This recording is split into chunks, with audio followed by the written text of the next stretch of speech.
It's double money this week for your vehicle warehouse sell missions, as well as a discount on your vehicle warehouses if you don't already have one. So pick one up, it's the perfect time to. Now, before I get into this, be sure to leave me a like as well as subscribe to my channel. I appreciate it, and let's move on.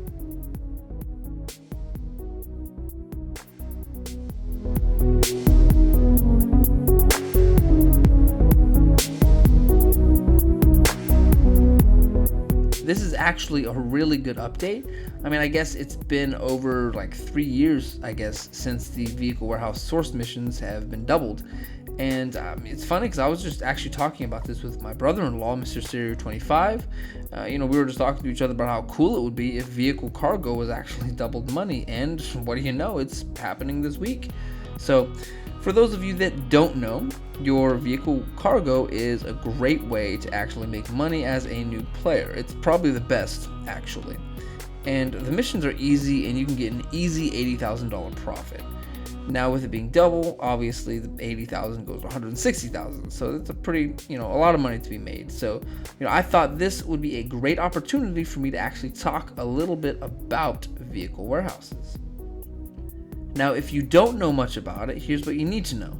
The vehicles that you source are split up into 3 tiers. The first tier being the standard range, which gets you about $15,000 to $30,000 profit. The mid-range can get you about $25,000 to $50,000, and finally the top range gets you about $40,000 to $80,000 of profit.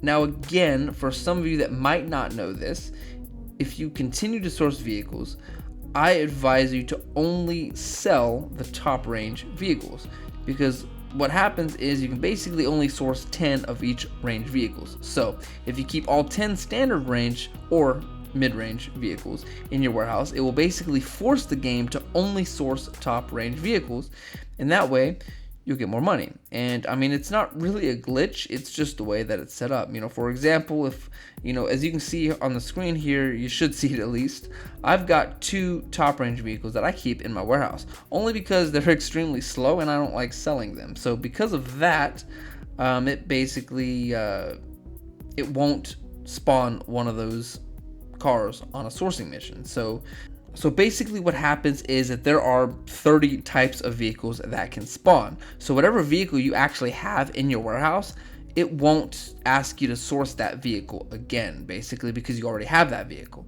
So basically, to summarize everything, source whatever cars you can, but only sell the top range vehicles, if that makes any sense. So basically, if you do that, you're basically 100% guaranteed to get an $80,000 profit each time.